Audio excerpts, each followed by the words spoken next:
L'organisation du système de santé repose sur de nombreux acteurs qui sont au plus près de la population. Mais un pilotage de ce système est indispensable. En France, ce pilotage est principalement centralisé, c'est-à-dire géré par l'État. Plusieurs acteurs et institutions entrent en jeu. Tout d'abord, le président de la République et son ministre de la Santé. Ce dernier est épaulé par deux directions, la Direction générale de la santé, la DGS, et la Direction générale de l'offre de soins, la DGOS. Elle conseille le ministère en charge de la santé et donne les axes stratégiques en santé en élaborant les lois santé. La DGS prend en charge les questions de santé publique, la prévention et la gestion des crises sanitaires. Elle donne les recommandations en santé, comme on a pu le voir lors de la crise Covid-19 par exemple, sur l'usage des anti-infectieux, les recommandations de vaccination, ou bien sur la stratégie de test et d'information des patients. La DGOS organise l'ensemble de l'offre de soins sur le territoire, c'est-à-dire les établissements de santé, publics et privés, la médecine de ville, les pharmacies, etc. Le ministère est également conseillé sur les décisions de santé à prendre par des comités nationaux comme le Haut Conseil de la santé publique, qui a pour principale mission de contribuer à l'élaboration, au suivi annuel et à l'évaluation de la stratégie nationale de santé. Il fournit au pouvoir public une expertise nécessaire à la gestion des risques sanitaires ainsi qu'à la conception et à l'évaluation des politiques et stratégies de prévention et de sécurité sanitaire. La Conférence nationale de santé a pour mission de formuler des avis ou propositions en vue d'améliorer le système de santé publique. Elle rédige également chaque année un rapport sur le respect des droits des usagers du système de santé et contribue à l'organisation de débats publics sur les questions de santé. Ces comités sont donc consultatifs, ils donnent des avis. De plus, il existe de nombreuses agences sanitaires comme Santé publique France, la HAS, la NSM, l'EFS, l'Agence de biomédecine, l'Institut de radioprotection et de sûreté du nucléaire, l'ANSES et l'Institut national du cancer entre autres. Elles ont un rôle d'expertise scientifique indépendante, extérieure au gouvernement, pour évaluer les risques en santé de manière objective et en totale indépendance de leur gestion.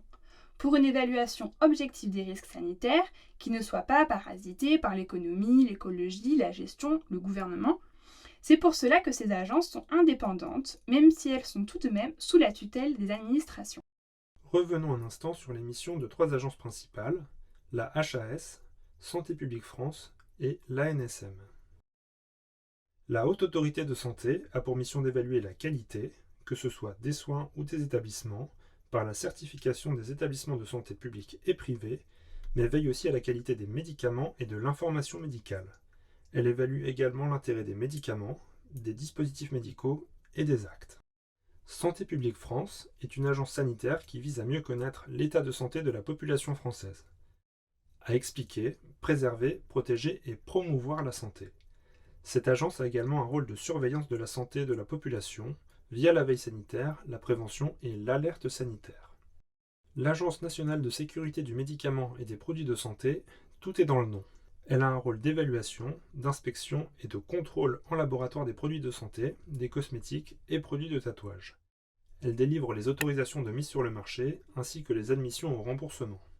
Ainsi, suite à ces expertises, en fonction de la situation sanitaire, des problèmes et des risques de santé publique, le ministère de la Santé, avec ses directions et les avis des différents comités et agences, fait des propositions de loi au gouvernement qui les soumet ensuite au Parlement.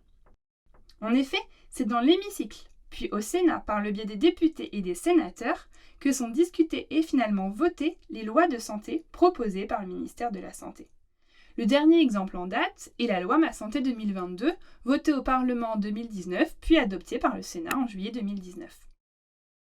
Le Parlement a donc un rôle crucial, car il établit aussi les objectifs sanitaires ainsi que les moyens. Il vote tous les ans la loi de financement de la sécurité sociale proposée par le ministère et fixe ainsi l'objectif national de dépenses de l'assurance maladie, le fameux ONDAM. Nous disions au début que le pilotage est principalement centralisé à Paris, mais une déclinaison régionale existe avec le projet régional de santé, porté par les agences régionales de santé appelées ARS, qui définissent et mettent en œuvre la politique régionale de santé afin de répondre aux besoins de la population locale dans les territoires des régions. Les champs de compétences des ARS sont larges. Tous les champs de la santé sont touchés, les professions de santé, l'ambulatoire, l'hôpital, le médico-social, la prévention et promotion de la santé en région. Elle joue également un rôle dans l'organisation de la veille sanitaire en lien avec les cellules régionales de Santé publique France, aussi appelées cellules d'intervention en région. Elle recueille les signalements et organise la gestion de crises sanitaires au niveau local. Ainsi, dans la gestion de la crise Covid-19, une fois les recommandations formulées par la DGS, l'ARS est chargée de leur mise en place au niveau des territoires. Voilà, maintenant tu en sais plus sur le pilotage du système de santé français. Il ne te manque plus que quelques détails sur le financement de tout cela, ainsi que sur les acteurs de terrain au niveau local. On en discute dans les prochaines vidéos. À bientôt!